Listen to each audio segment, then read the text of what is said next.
What's up, everybody? It's me, E-Man from E-Man's Movie Review. And in case you are just finding out, I am not in my normal location. I am actually in a hotel because I'm out on business, doing a little travel and everything. But hey, you know what? I will reveal all of that very, very soon. Make sure you are following me so that you can keep up with those updates.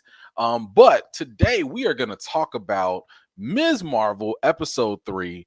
We're finally getting a little bit closer, just a little bit closer to some of the big mystery that is going on, where she got her powers, how she got it, what's going on with the bangles and all that other stuff. But just as a little forewarning, we are going to be talking about spoilers today. So if you haven't seen episode 3, well, hey, go on somewhere. Or if you don't care about spoilers, or if you have watched it, hey, stick around. Let me know your comments down below about the episode, how you felt about it.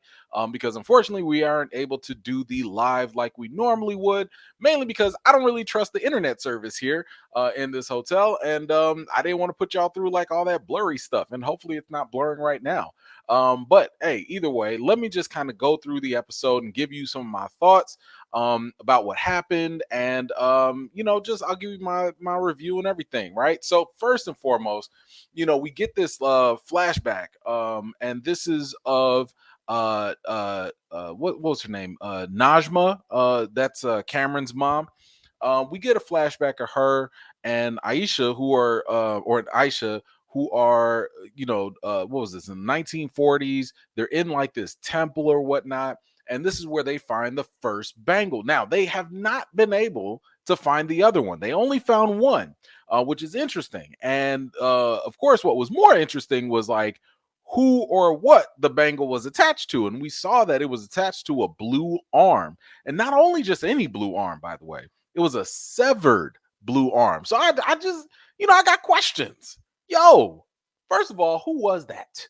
Or what was that? Now, I think the very first thing, there are two different ways that we can go with it, right? And let me give you the more unlikely one, but this is kind of what I was hoping for. I was hoping that blue arm actually belonged to a Kree. Now, if you recall, the Kree are an alien race, and in the comics and in Agents of S.H.I.E.L.D., the Kree were responsible for creating Inhumans. And the Inhumans, by the way, were also what Kamala Khan's, that was part of her heritage in the comics. She was an Inhuman. She underwent Terrigenesis, and that's what unlocked a lot of her powers and abilities. But as we know, Marvel has changed up her powers. They're giving her these amulet bracelets or whatever instead. And unfortunately, I guess to kind of sort of refute the idea that it's Kree, if you go back to Shang-Chi at the end in the post-credit scene with Captain Marvel, who, by the way, is half Kree, she's got Kree in her blood and all that, she had said that she couldn't recognize a lot of the the technology, at least from the 10 rings from Shang-Chi. Now, why am I bringing up the 10 rings? Well, if you go back into the episode, you'll see like on the floor when all the Jinn people were like sitting around and looking for the amulet, there was the 10 ring symbol, right? So we know that at least this temple had something to do with the Wenwu and the 10 rings. And if anything, I think it just establishes the fact that the 10 rings have been around for a long time. Obviously, we know Wenwu has been working in the shadows, conquering things and, maybe even collecting other mystical artifacts. We don't know. But clearly the 10 rings have been doing things for a long time. And this is just more evidence of that. But it also may suggest that the 10 rings might have some sort of connection to the bracelet. Now, Cameron's mom also said that I'm gonna just call her Mama Jen because she's like the big Jen in here or whatever. She mentioned that that they were clandestines, that they were Jinn, and they came from another dimension, right? And this is also very similar to what we learn about in Shang-Chi. Shang-Chi, the other side of his family, his mother's side, they also come from another dimension, a pocket dimension. And it's very possible that the dragons that they dealt with are also from another dimension. So it's interesting here that Marvel is kind of sort of bringing up this dimensional thing, and I would also kind of point to Moon Knight. Don't forget that the Egyptian gods that they worship from the pantheon, they are also from another dimension. So like, and if you notice, there was also that indication made of, well, we can kind of tap into the powers or whatever, but not really, because we're not really from this dimension, right? So it's one of those things where, like, I wouldn't say you need an avatar, but like if you're in the home dimension and or from it, you probably have more power there. And that's kind of why they want Kamala, right? They want her because she's born here, but at the same time, she's got access. She's got that jinn clandestine power within her. Now, it's funny because the clandestines are actually a deep, deep, deep callback from the Marvel comics. And I mean, this goes back. What was it? I think it was like there was this guy. He was like he was like a warrior or a soldier way, way, way back in the day. His name was Adam, and he fell in love with like this jinn. Godly, what was her name? It was something. Um, oh, excuse me for forgetting this, but Adam and Eliath, I think, or Eliath, something like that. But basically, this regular guy falls in love with this jinn, and she ended up granting him like immortality, and because of that, he was not able to be like injured or anything like that. And you're talking about a soldier fighting in wars and stuff, and later on they end up just falling in love and having a whole bunch of kids. So that was the callback. Now, I don't know if Marvel's going to keep that going in the MCU or not, but what we do know is that, at least according to Mama Jen, is that they were exiled, right? And we also saw that confirmed later on when Bruno was doing his research with some of the legends and stuff.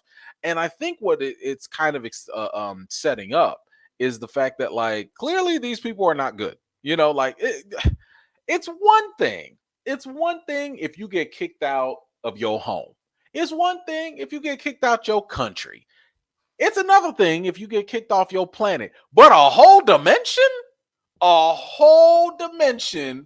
you have to have been some sort of bad to get kicked out your whole dimension. So clearly, especially given the fact that these people are like, ready to use Kamala and attack her as well. And thanks to what Bruno found out, he was like, after doing them tests, if you open up this portal or do whatever, it could have a huge consequence. It could have a huge, backlash or whatever. Basically, it could destroy the world, or have like some real negative consequences. So, and they don't care. They don't care whatsoever. So, the fact that we have the Jinn here is an interesting twist that could speak to something else deeper that the MCU is setting up. And Kevin Feige, by the way, has talked about how later on, so maybe after Thor: Love and Thunder, maybe after I don't know, Black Panther or Ant-Man, whenever the phase 4 is finally done, because man, it needs to hurry up and get done with, we're gonna know a little bit more as to where they're heading with all this. But the fact that they're talking about different dimensions and stuff, that to me is very, very interesting, because I'm wondering like how much that plays into Secret Wars, because we're talking about gods, we're talking about different beings that are not even alien. They're literally from different dimensions. Like Thor is an alien. Thor is, Thor and Loki, they are aliens. They're from a different realm, different place, but like they're not coming from different dimensions. I think I have that right. But these other beings like the dragon from Shang-Chi, the Jinn and all that, the pantheon of gods from Moon Knight, that's a whole nother ballpark. So we really got to wait and see how Marvel's going to develop all that and see what happens. I am a little disappointed that they're not going the Inhuman route, because I think with the confirmation of Captain Marvel, who, like I said, is part Kree. Like, she's like, I ain't seen this in the galaxy, and she's very well versed. She's been throughout the galaxy in different alien homeworlds and stuff like that. So the fact that she doesn't even recognize this stuff, that's definitely opening the door for something completely new for the MCU to develop with Ms. Marvel. I still want to know who or what was able to sever Jin's arm, especially with two of these bangles, because we're finding out that the bangles are pretty powerful. So, I mean, did they fight Wenwu? Like in the temple? Like, was it 10 rings versus two bangles? I don't know. If y'all got any comments or theories, please let me know. But then you also have the big mystery, which I think is what happened to Aisha? What happened to Kamala's great grandmother? We really don't know what happened. Clearly, she was like, well, I'm assuming she was exiled and banished with these other Jinn, because she was working with them. If we can trust that vision, if we can trust that flashback, because maybe we find out a deeper truth later. But the other thing is, well, what actually happened to her? Because they only found one bangle. They're clearly looking for the second one to bring them back home, but we still don't know what happened to her. We saw that Kamala had that vision later on with the train. We don't know what that means, but clearly, hopefully, they'll be explaining that a lot later on. What else did we get? Oh, damage control. Damage control is now a thing. They are becoming a lot more, let's say, aggressive with how they're dealing with enhanced individuals. So that's going to be something to look at. I thought it was kind of interesting how they lightly touched on the implications. And I think this is a little bit, I know people are like, oh, don't get political. Well, ever since 9/11, there has been some negative stigmas against Muslim, communities. And, I think they kind of touched on that, especially like in the last episode when damage control was like, yeah, we already have them under surveillance. And, even what Nakia was saying about how they're trying to pit the Muslims, good Muslims versus bad Muslims and stuff like that. So I think that was a little bit of social commentary there, which was kind of interesting. And, hey, it does pose a pretty tough dilemma if you think about it, because what if you do have a Muslim superhero that is out there representing, fighting for you, but maybe they're a problem? Do you snitch on them now? Like, that can be, but you still want to be a good citizen, but at the same time, you don't want to sell out your people. So I appreciate the fact that they're kind of going that route, with that conundrum that the community has to figure out. I like the advice that Kamala received from the religious leader, where he was like, yo, like, good is not something you are, it's something that you do. Which, as we go through these episodes, we're seeing Kamala develop into what type of hero she wants to be, which is great, because you even had that scene a little bit earlier with Bruno where he was telling her that maybe she might not want to be exactly like, Captain Marvel. Maybe, because Captain Marvel might be brash, might be, just want to run into stuff and just do things without really thinking about the full picture first. So I like the fact that, we're getting Kamala able to develop herself as her own identity as a hero moving forward, and what it means to her community as well. So I think all that stuff definitely does a good service in building up her character. Let's see, what else do we have? I like the wedding scene. The wedding scene was cool. Got the nice little dance scene and all that. Great, fun, all good. The fight scene, it was all right, I guess. I mean, look, we're getting back to the Disney action rather than the Marvel MCU action. Again, that is fine. I understand. Y'all not talking to me. Y'all not, this show is not exactly talking to me. It is talking to the younger audiences, and that is fine. Ain't nobody expecting Kamala to know, kung fu. Ain't nobody expecting her to do some crazy hand-to-hand combat. Ain't nobody expecting her to even know how to use her powers to its full extent yet. I totally understand that. I'm just saying, like, for me, I did kind of roll my eyes a little bit with the whole, Scooby-Doo type of runaway and dodge and stuff. And that's fine. I get it. I'm just saying, I was like, all right, whatever. Come on now. And the reason I think I feel that way is just because she ain't gonna be in no real danger. She ain't really gonna be like, when they get into these comedic, almost type of action sequences, it in my opinion, it kind of loses the sense of urgency, because like, you're hiding around the corner, then you look around, then they disappear. Like, I'm not really afraid for her, for me. So anyway, does it work? Yes, it works. I get it. She's only 16. All she can do is react to stuff. That's fine. I'm just saying, for me, I didn't really ever think that she was really in any real danger throughout the whole sequence. So for me, that scene was just kind of like, meh, all right, whatever.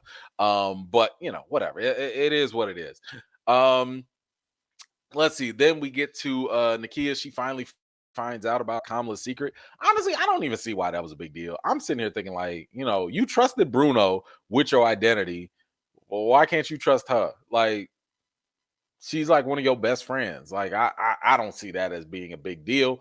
And Nakia seems kind of smart. Like, she seems like the type of person. You saw how she was able to handle damage control in the mosque, and call them out and be like, bring that warrant, homie. Like, bounce and remove them shoes. So I think she would be more than responsible enough to know Kamala's secret, if not help her down the line. So but it seems like that's just gonna be, drummed up drama. Oh, how come you didn't tell me? I'm your best friend.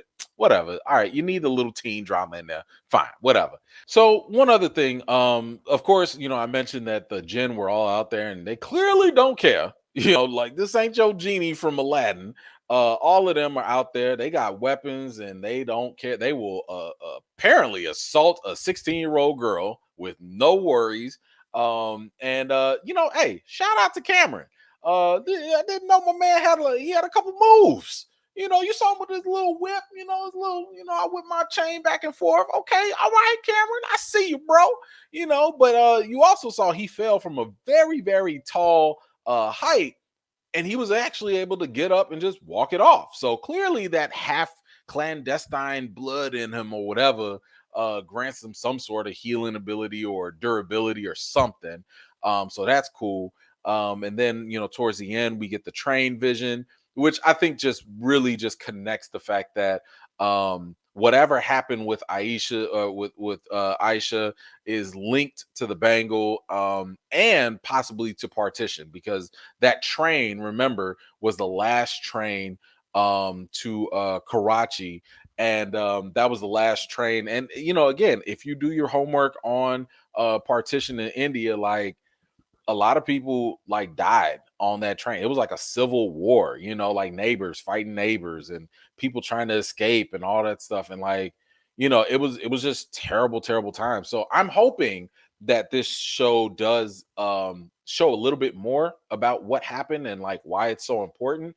But clearly that is the big mystery that we need to find out what's going on, how these things actually played out, and where the hell is the second bangle at.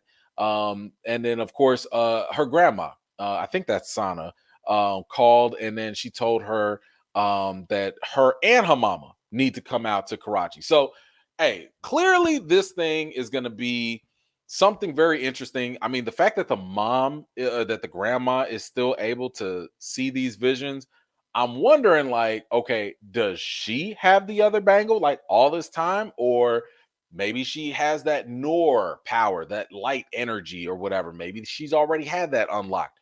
Who knows? But we are just gonna have to wait and see. Overall, I like the episode. The episode was cool. I like the fact that, again, hey, it's connecting to the MCU. It is giving us the connection with the 10 rings and all that. I'm a little disappointed that it's not Inhumans, but hey, you know what? That's not what the show promised, so I can't hold that against them.